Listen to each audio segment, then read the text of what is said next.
नमस्कार प्रेक्षकांनो, आशाताई इथे रम्याला म्हणतात की रम्याताई, तुमचे कपडे धुवायचे आहे का आणि तुम्ही काय करत आहात? हातामध्ये काय लपवत आहात? रम्याने हातामागे काहीतरी लपवलेलं आहे. इकडे आता जीवा फार सॅड झालेला आहे. गुड्डू म्हणतो, जीवा भैया, तुम्ही असे शांत का बसला आहे का? आणि माझी चूक झाली आहे, हा चहा नाही घेतला मी तुमच्यासाठी, हा चहा गरम करून आणतो परत. आणि इकडे पेपर देऊन येतो त्यांना आणि मग आणि गुड्डू जीवाची माफी मागत असतो, कारण की गुड्डूकडून जे चुकून झालेलं असतं, जो व्हिडिओ व्हायरल झालेला असतो. गुड्डू म्हणतो, नंदिनी भाऊजीने असं बोलायला नको होतं. नंदिनीने तुम्हाला नालायक म्हटलं, हे मला अजिबात सहन झालं नाही. जीवा भैया, तुम्ही नालायक नाहीत. तुम्ही माझ्याबरोबर मैत्री केली आणि ती टिकवली आणि मी आत्ताच्या आत्ता त्यांना जाऊन सांगतो. जीवा म्हणतो, अरे नको, आणि मला तुझी मैत्री गमवायची नाहीये. मला तुझी मैत्री हवी आहे आणि तू तू जर सांगितलं तर ते तुला कामावून काढून टाकतील, हे मला नको आहे. आणि जीवाचं बोलणं ऐकून गुड्डूला रडायला येत असतं. तेव्हा गुड्डूला जीवाविषयी खूप वाईट वाटत असतं. गुड्डू म्हणतो, खरंच जीवा भैया, तुम्ही किती चांगले आहात. कोणाबरोबरही मैत्री करणं हे काही सोपं नाही आणि मी तुम्हाला अरे नको काळजी करू. जीवा म्हणतो, अरे त्या नंदिनीने आत्ता नंदिनी माझ्यावर रागावली, पण तिनेच मला माणसात यायला शिकवलं. मग कसं उभं राहायचं खंबीरपणे, मला विचार करायला शिकवलं, मला माणसात आणलं आणि काम करायला शिकवलं, उत्साह निर्माण केला. आणि मग इथे गुड्डू म्हणतो, ठीक आहे, नाही सांगत. आता इकडे वसुंधरा म्हणते, की मला मात्र आता खूप राग येत आहे.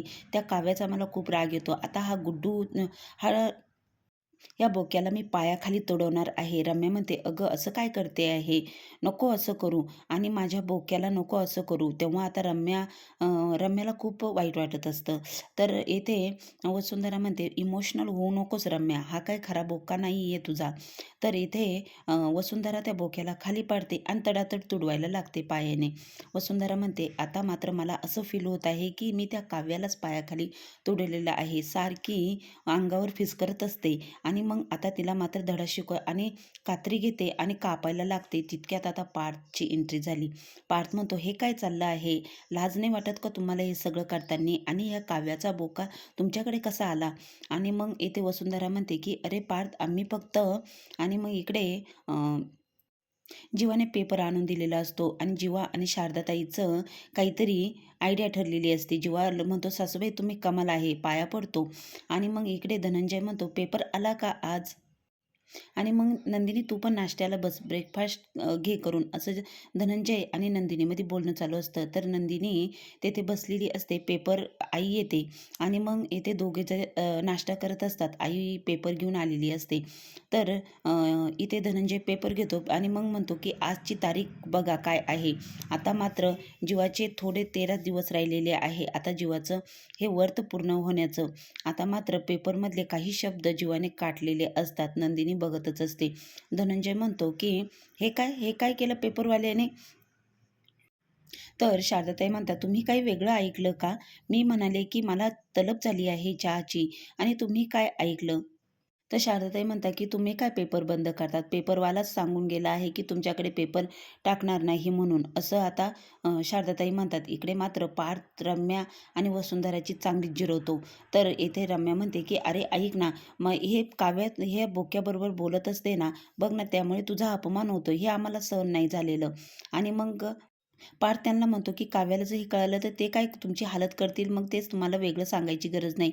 तेव्हा आता वसुंधरा म्हणते, नको नको पार्थ, याबद्दल काव्याला काहीही सांगू नको. आता त्यांना गरागरा फिरवलं होतं हे त्यांना आठवतं. रम्या म्हणते, नको, हे तुझ्याजवळच ठेव आणि सांगू नको काव्याला. तर आणि मग पार्थ म्हणतो, की हे असं करायला तुम्हाला काही लाज नाही वाटत का? असं केलेलं चांगलं आहे का? रम्या म्हणते, की अरे पण ती तुला अशी बोक्या बोक्या करून बोलत असते, हे मला अजिबात आवडत नाही. आणि बघ ना, मग तोचा त्रास होतो. तेव्हा मात्र रम्या पार्थला सांगत असते. पार्थ म्हणतो, मी तुझ्याजवळ आलो होतो का? तुला सांगायला आलो होतो का? मला त्रास होतोय म्हणून. आणि मग इकडे वसुंधरा आणि रम्याची चांगली झापिंग करत असतो. आणि आता तो बोका घेऊन काव्याच्या रूममध्ये पार्थ आलेला असतो आणि तो बोका तिथे ठेवतो. मग काव्याच्या सगळ्या आठवणी, जो परफ्यूम पार्थने काव्याला गिफ्ट केलेला असतो, तो परफ्यूम पार्थ स्वतःच्या शर्टवर मारतो आणि त्या बोक्याबरोबर बोलत असतो, की काव्य, जेव्हा ह्या बोक्याबरोबर बोलता ना तुम्ही, तेव्हा मला खूप छान वाटत असतं आणि मला ती फीलिंग येत असते. आता इकडे जीवा जीवाचे प्रयत्न अफाट चालू असतात नंदिनीला मनवण्याचे. आणि पेपरवरती कविता पेपरमधले काही शब्द काढून कविता लिहिलेली असते आणि इथे सॉरी म्हणून इथे लांबूनच इथे नंदिनीला कान धरून माफी मागत असतो जीवा आणि किस पण देत असतो लांबून. नंदिनी बाल्कनीत येऊन आणि कापडांनी सॉरी हे बनवलेलं असतं.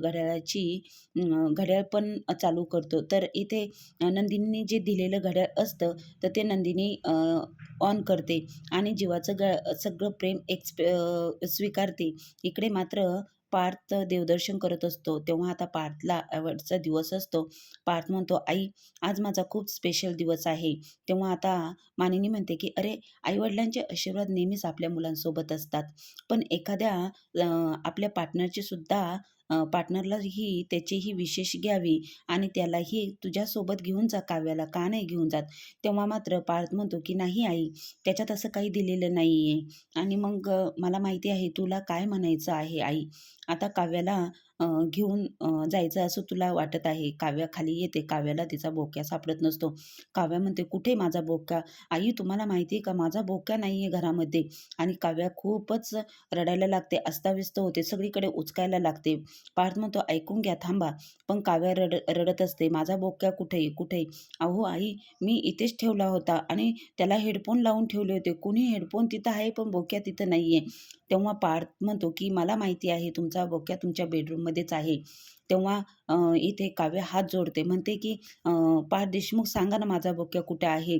तेव्हा पार्थचे रम्या आणि वसुंधराने जे काही केलं होतं बोक्यासोबत ते काव्याला सांगत असतो, की त्यांनी तुमच्या बोक्याला कापण्याचा प्रयत्न केला होता. आणि तुम्ही शांत व्हा काव्या, तुमचा बोक्या आहे. मानिनी म्हणते, "काव्या अगं शांत हो. का आहे तुझ्या बेडरूममध्ये तुझा बोक्या." आणि मग अचानक वरतून कापसाचे बोळे खाली पडायला लागतात. काव्या ते कापसाचे बोळे बघते. हे कुठून आले? माझ्या बोक्याला काय झालं? आणि काव्या परत रडायला लागते. जोरजोरात रडू लागते. आणि मग इकडे पार्थ म्हणतो, की हे बोक्याला काय केलं?" तेव्हा काव्या रडायला लागते आणि इकडे म्हणते, की "रम्याने आणि वसू आत्याने माझा बोक्का कापून टाकला." आणि मग इकडे या दोघी ऐकतात. त्या म्हणतात, की "अगं नाही, ऐक जरा काव्या."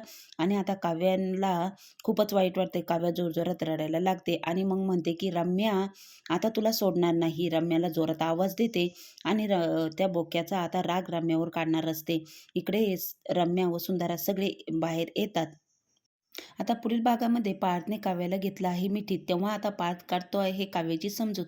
"अगं खरा बोका तर मी आहे इथे तुझा." आता मात्र जीवा आणि नंदिनी हे दोघेही एकत्र आता येणार आहे. असं काय घडणार आहे की जीवा आणि नंदिनी हे एकत्र येतील? आता खूप छान भाग आहे पुढील पाहायला विसरू नका. लाईक करा,